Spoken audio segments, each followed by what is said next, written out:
श्री शिवाय नमस्तुभयम। दोस्तों, जैसा कि आप सभी लोग जानते हैं कि 26 अगस्त 2026 यानी बुधवार को पड़ रही है सावन मास की शुक्ल पक्ष त्रयोदशी तिथि।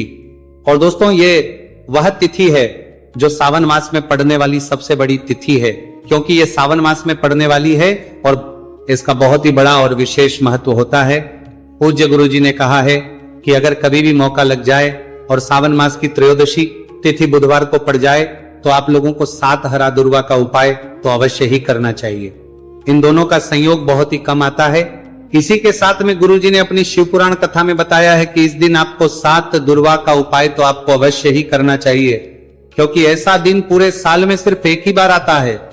और दोस्तों, आप सभी लोग जानते हो कि बुधवार का अगर सबसे बड़ा उपाय है तो वह 7 हरा दुर्वा वाला उपाय है। तो दोस्तों, इस बुधवार त्रयोदशी तिथि के दिन आप लोगों को इस 7 हरा दुर्वा वाला उपाय को जरूर करना है। बहुत सारे लोग होंगे जिन लोगों ने इस उपाय को ना किया हो, मतलब पूरा साल निकल गया, उन्होंने किसी भी दिन इस 7 हरा दुर्वा वाला उपाय को ना किया हो। पर दोस्तों, आपके पास एक आखिरी मौका बचा हुआ है जो कि 26 अगस्त के दिन है। तो इस दिन आप लोगों को इस वाले उपाय को जरूर कर लेना। भले ही आपने पूरे महीने भर इस उपाय को ना किया हो, पर अगर आपने इस सावन मास के बुधवार त्रयोदशी तिथि के दिन अगर इस वाले उपाय को कर लिया तो आपको इस उपाय को करने का वो फल मिलेगा जिसकी आपने कभी कल्पना भी नहीं करी होगी। इसीलिए आप लोग इस वाले उपाय को एक बार जरूर कर लेना है, ताकि आप लोगों के हाथ से ये मौका ना जा सके और आपको इस उपाय को करने का फल मिल सके। दोस्तों, ये उपाय पंडित जी ने अपनी अभी ही शिव महापुराण की कथा में बताया है, जिस उपाय को आज हम आपको बहुत अच्छे से समझाने वाले हैं। इस वीडियो को देखने के बाद इस उपाय को समझने के लिए आपको कोई और वीडियो को देखने की जरूरत नहीं पड़ेगी। तो चलिए दोस्तों, उपाय को शुरू करते हैं। देखिए, ये इस सावन मास के बुधवार त्रयोदशी तिथि के दिन ये इतना खास होता है, इतना महत्वपूर्ण होता है। देखा गया है कभी कभी बड़े बड़े पूजा पाठ अनुष्ठान से जो मनोकामना पूर्ण नहीं होते, वह सावन मास के बुधवार त्रयोदशी तिथि के दिन एक छोटे से उपाय करने से ही आपकी मनोकामना पूर्ण हो जाती है। और बहुत सारे लोगों ने इस उपाय को किया भी है और उनको इस उपाय को करने का फल भी जरूर मिला है। अगर आप लोग भी इस उपाय को करना चाहते हैं तो आप इस उपाय को पहले अच्छे से समझ लेना, सुन लेना, उसके बाद करना। आपको इस उपाय का फल जरूर ही, और इस उपाय को कर लेने से आपके घर में चाहे किसी भी प्रकार की दुख और समस्या क्यों ना चल रही हो, आपको उसका कारण भी नहीं पता है कि भाई यह समस्या किस कारण से चल रही है, उसका कुछ भी कारण हो सकता है, जैसे इसे पितृ दोष हो सकता है या किसी भी तरह का मंगल दोष भी हो सकता है। तो इस दिन आप लोगों को यह वाला उपाय कर लेना है। यह एक ऐसा उपाय है जिस उपाय को अगर किसी विशेष दिन पर किया जाए तो भाई उस विशेष दिन का जो है वह तो मिलता ही मिलता है। पर हमने उस दिन पर इस उपाय को किया है तो हमें उससे भी बड़ा फल मिलता है, और फल बहुत जल्दी मिलता है, क्योंकि आप इस उपाय को बहुत ही बड़े और विशेष दिन पर कर रहे हो। तो चलिए अब उपाय के बारे में बात करते हैं, लेकिन उससे पहले आप लोगों को यह जानना आवश्यक है कि आखिर यह उपाय किस समय करना है, किसको करना है और कैसे करना है। तो चलिए हम आगे आपको वीडियो में एक एक करके बता देते हैं। उससे पहले अगर आप लोग हमारे चैनल पर पहली बार हैं तो हमारे चैनल को सब्सक्राइब करना ना भूलें, और अगर आपके पास कोई सवाल है तो आप हमें कमेंट बॉक्स में बता सकते हैं। और अगर आपको हमारा वीडियो पसंद आया है तो आप हमें लाइक और शेयर करना ना भूलें। और अगर आपको हमारे चैनल की जानकारी चाहिए तो आप हमें फॉलो कर सकते हैं। और अगर आपके पास कोई प्रश्न है तो आप हमें कमेंट बॉक्स में बता सकते हैं। पहली बार आए हैं या फिर मेरी आवाज आज पहली बार सुन रहे हैं तो हमारे चैनल को सब्सक्राइब जरूर कर लेना, और इस वीडियो को करके कमेंट बॉक्स में श्री शिवाय नमस्तुभयम ओम नमः शिवाय जरूर टाइप कर देना। तो दोस्तों, इस 7 दुर्वा वाला उपाय को हमें इस बुधवार त्रयोदशी तिथि के दिन कैसे करना है, किसको करना है, किस समय करना है और कहां पर करना है, ये सारे सवालों के जवाब आपको इस वीडियो में मिल जाएंगे। और जो ये वीडियो देखेगा भाई, उसको 7 हरा दुर्वा वाला उपाय जरूर करना चाहिए, क्योंकि इस दिन 7 दुर्वा का भी बहुत ही बड़ा और विशेष महत्व होता है। और जब बात आ जाए हरा दुर्वा की तो ये सोने पर सुहागा वाली बात हो जाती है, और ये एक बहुत ही बड़ा उपाय हो जाता है इस बुधवार त्रयोदशी तिथि का। तो अब दोस्तों, इस 7 हरा दुर्वा वाला उपाय को आखिर करना किसको है, सबसे पहले हम लोग वो बात जान लेते हैं। तो देखो, घर की जो बड़ी माताएं बहनें होती हैं, उन माताओं बहनों में से कोई भी एक बड़ी माता बहन इस वाले उपाय को कर सकती है। और दोस्तों, अगर आप चाहें तो अपने घर में से सभी सदस्यों भी इस उपाय को करवा सकते हैं। अगर किसी व्यक्ति की खुद की कोई मनोकामना है, खुद की कोई दुख और परेशानी है जो कि वो अपने लिए ही करना चाहता है, इस वाले उपाय को तो वो खुद अपने लिए भी कर सकता है। बाकी अगर कोई घर में से ऐसा है जो कि अपने पूरे घर परिवार की सुख और शांति के लिए ये वाला उपाय करना चाहता है, तो भाई वो भी करना चाहता है, सकता है, उसमें भी कोई दिक्कत वाली बात नहीं है। कहने का मतलब यह है कि इस उपाय को हर सदस्य भी कर सकता है और पूरे घर परिवार के सदस्य के लिए, घर की बड़ी माताओं बहनों में से कोई एक माता बहन भी कर सकती है। माताएं बहनें अगर घर में उपस्थित ना हो या वो ये वाला उपाय ना कर पा रही हो, तो फिर घर का कोई बड़ा सदस्य भी इस 7 हरा दूर्वा वाला उपाय को कर सकता है, चाहे फिर वो पुरुष ही क्यों ना हो, उसमें कोई भी दिक्कत वाली बात नहीं है। अब दोस्तों, जो अगला प्रश्न निकल कर आता है वो ये आता है इसको लेकर कि आखिर इस उपाय को हमें किस समय करना है, सुबह के समय करना है कि शाम के समय करना है। तो देखो, इस वाले उपाय को आप लोग सुबह के समय भी कर सकते हो और शाम के समय प्रदोष काल में भी कर सकते हो। अब अगर आप पूछो कि भाई सबसे उत्तम समय कौन सा रहेगा इस 7 हरा दूर्वा वाला उपाय को करने का, तो हम आपसे बस यही कहेंगे कि इस उपाय को आप सुबह के समय करेंगे तो ज्यादा बेहतर होगा। बाकी अगर प्रदोष काल के समय भी करेंगे तो भी अच्छा होगा, उसमें कोई भी दिक्कत वाली बात नहीं है। तो अब दोस्तों, जो अगली सबसे बड़ी और महत्वपूर्ण बात आती है वो ये आती है कि सुबह अगर हम उपाय को करेंगे तो हमें कितने बजे से लेकर कितने बजे तक के बीच में करना है, और शाम के समय प्रदोष काल में करेंगे तो हमें कितने बजे से लेकर कितने बजे के बीच में करना है। तो देखो, सुबह जितनी जल्दी हो सके आप उपाय को करने की कोशिश करना। बाकी अगर कारणवश लेट भी हो जाओ, थोड़ी देर भी हो जाए, तो 10 या 11 बजे तक भी आप उपाय कर लेना, पर 12 बजे से ज्यादा देरी ना हो, ठीक है, इस बात का ध्यान रखना।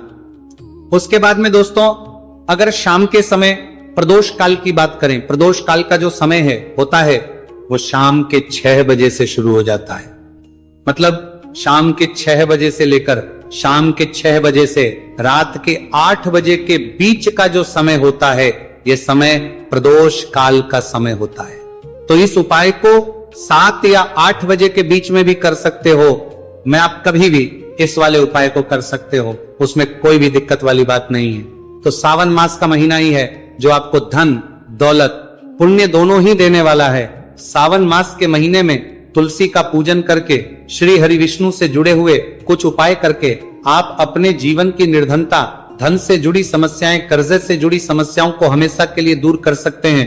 भगवान विष्णु को तुलसी अति प्रिय है, इसीलिए उनकी पूजा में भी विशेष रूप से हम तुलसी का उपयोग करते हैं। और बिना तुलसी दल के, बिना तुलसी मैया के श्री हरि विष्णु की पूजा और उनका भोग दोनों ही अधूरे होते हैं। इसीलिए सावन मास के महीने में ऐसा उपाय आपको बताने वाले हैं, जिसे करने से श्री हरि विष्णु की असीम कृपा आपको मिलेगी और मां तुलसी से ऐसा आशीर्वाद मिलेगा।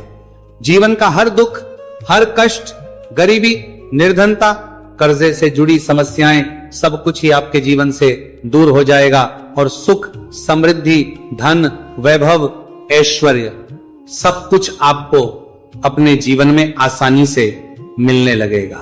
तो चलिए बात कर लेते हैं कि कौन सा उपाय है, तुलसी के पौधे में कौन सी चीज आपको रखनी है और इस उपाय को किस समय करना है। देखिए, सबसे पहले तो आपको बता दें कि अगर आपके घर में तुलसी का पौधा नहीं है तो सावन मास के महीने में एक तुलसी का पौधा अपने घर में लाकर जरूर लगाएं, क्योंकि सावन मास के महीने में जो लोग अपने घर में तुलसी जी का पौधा लाकर लगाते हैं, मां तुलसी का पूजन करते हैं, कभी भी मां तुलसी उनके घर में निर्धनता नहीं रुकने देती है।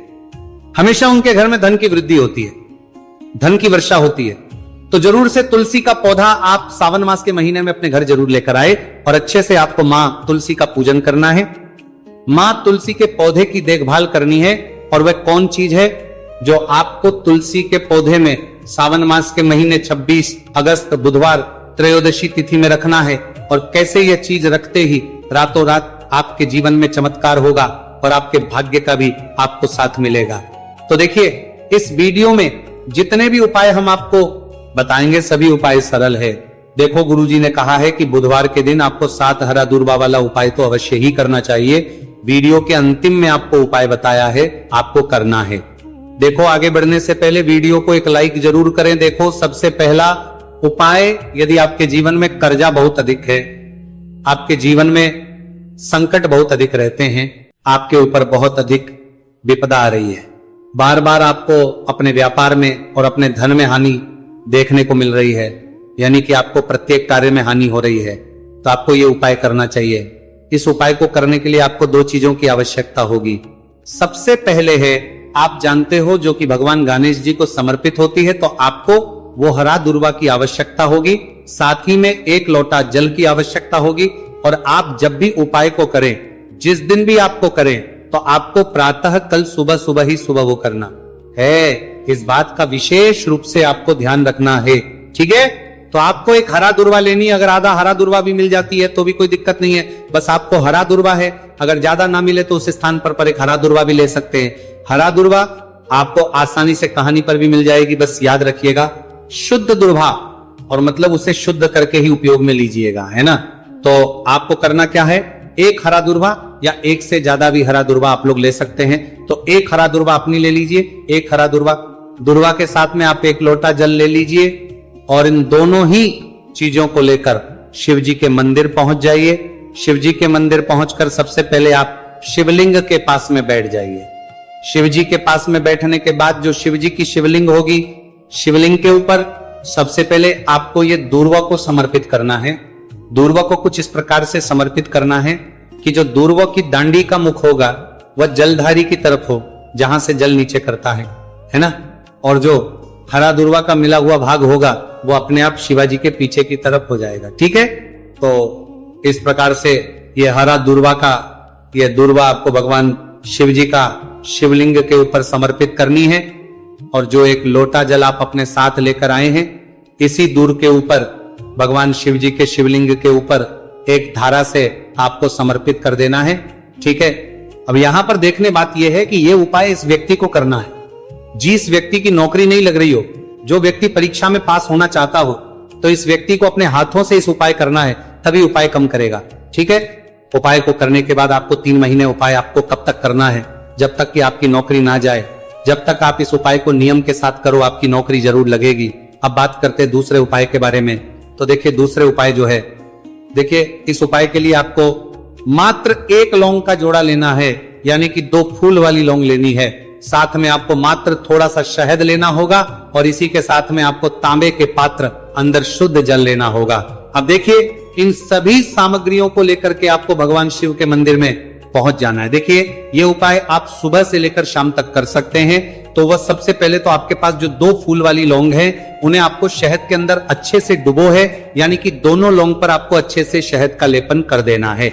अब आपको जो आपके पास एक लौटा जल है, सबसे पहले तो उसे शिवलिंग पर धीरे धीरे समर्पित करना है, और श्री शिवाय नमस्तु भयम इसका जाप करते हुए समर्पित कर देना है। अब आपके पास जो 2 फूल वाली लौंग है शहद से, उसे आपको शिवलिंग पर अर्पित करना है, और आपको प्रार्थना करनी है कि जीवन में जो रोग की स्थिति है वो समाप्त हो, जीवन के जो संकट और समस्याएं हैं वो सभी समाप्त हो, जीवन से जो कर्ज की समस्या है वो समाप्त हो। इस प्रकार से प्रार्थना करते हुए ये जो 2 फूल वाली लौंग ही शहद संयुक्त इस आपको शिवलिंग पर अर्पित कर देनी है। आपकी जो भी समस्या होगी इस बुधवार के दिन अवश्य ही समाप्त हो जाएगी। तो इस प्रकार से आपको पहला उपाय करना है। अब हम बात कर लेते हैं दूसरे उपाय के बारे में। देखिए ये उपाय आपके लिए सर्वश्रेष्ठ होने वाला है। देखिए इस उपाय के लिए आपको चाहिए होंगे 5 हरा मूंग के दाने, और मूंग के दाने कहीं से भी खंडित नहीं होने चाहिए, इस बात का ध्यान रखें। और इसी के साथ मैं आपको एक तांबे के पात्र के अंदर अपने घर से शुद्ध जल 1 लोटा जल ले लेना है। अब दोस्तों इन सभी सामग्रियों को लेकर के आपको सीधे पहुंच जाना है भगवान शिव के मंदिर में। देखिए इस उपाय को भी आप सुबह भी कर सकते हैं और शाम के समय में भी कर सकते हैं। देखिए भगवान शिव के मंदिर में पहुंचने के बाद आपके पास जो 5 हरे मूंग हैं, उनमें से पहला जो हरा मूंग है, आपको शिवलिंग के सामने जो नंदी महाराज होते हैं और उनका जो पैर उठा हुआ होता है, वहां पर आपको पहला हरा मूंग समर्पित करते हैं, और आपको श्री शिवाय नमस्तुभयम इसका जाप कर लेना है। फिर आपको दूसरा हरा मूंग लेना है, और शिवलिंग पर जो श्री गणेश जी वाला स्थान होता है वहां पर आपको ये दूसरा हरा मूंग समर्पित कर देना है। यानी कि शिवलिंग के सीधे तरफ आपको ये दूसरा हरा मूंग समर्पित करना है, और फिर आपको ओम गण गणपते नमः या फिर ओम श्री गणेशाय नमः इसका जाप कर लेना है।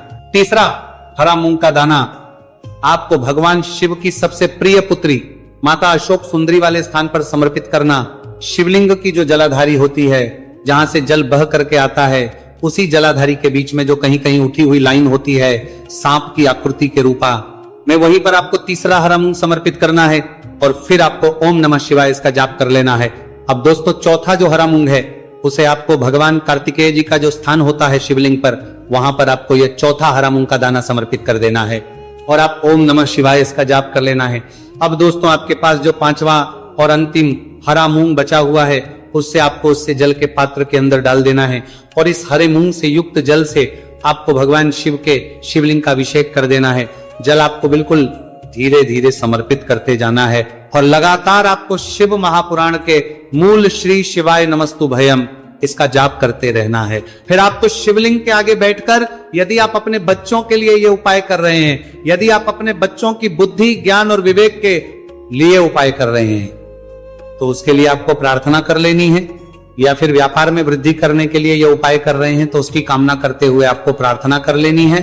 या फिर अपनी नौकरी के लिए कर रहे हैं, या फिर अपने इंटरव्यू के लिए, या फिर धन की प्राप्ति के लिए कर रहे हैं, जिस भी कामना के लिए आप उपाय कर रहे हैं उसे परिपूर्ण करने के आपको महादेव से प्रार्थना कर लेनी है और फिर आपको वापस अपने घर आ जाना है। पूज्य गुरु जी ने कहा है कि जो भी व्यक्ति इस उपाय को कर लेता है तो यकीन मानिए आपके जीवन की जो सारे संकट, कष्ट और बाधाएं ही वह सभी समाप्त होंगे। अब हम बात करते हैं अगले उपाय की। इस उपाय के लिए आपको एक दीपक लेना है। दीपक आप मिट्टी का भी ले सकते हैं और शुद्ध आटा मढ़कर उसका दीपक भी आप तैयार कर सकते हैं। अंदर गोल बाती का प्रयोग करना है और दीपक के अंदर आपको शुद्ध घी का प्रयोग करना है। इसी के साथ में आपको मात्र एक फूल वाली लौंग लेनी होगी। अब ये एक दीपक और एक फूल वाली लौंग लेकर के सीधा आपको पहुंचना होगा बरगद के वृक्ष के। वहां पर देखिए, सबसे पहले तो आपके पास जो एक फूल वाली लौंग है उससे आपको बरगद के वृक्ष की जड़ में समर्पित करना है। देखिए, अगर आपके जीवन में कोई भी बड़ा संकट आने वाला है, कोई बड़ा कष्ट आने वाला, तो वह इस उपाय के माध्यम से दूर होने वाला है। महादेव की विशेष कृपा रहेगी कि जो भी संकट आपके जीवन में आने वाला होगा वह भी दूर हो जाएगा। तो आपको एक लौंग समर्पित करनी है बरगद के वृक्ष की जड़ में और वहीं पर आपको जो है गोलबाती वाला दीपक जो आप लेकर के गए हैं उससे भी वहां पर प्रज्वलित कर देना है, वटकेश्वर महादेव का स्मरण करते हुए। देखिए, जब भी आपको जीवन में इस साल लगने लगे कि आपके जीवन में कुछ भी अच्छा नहीं चल रहा है, तब भी आपको ये उपाय करना है। तो इस प्रकार से आपको ये उपाय करना है।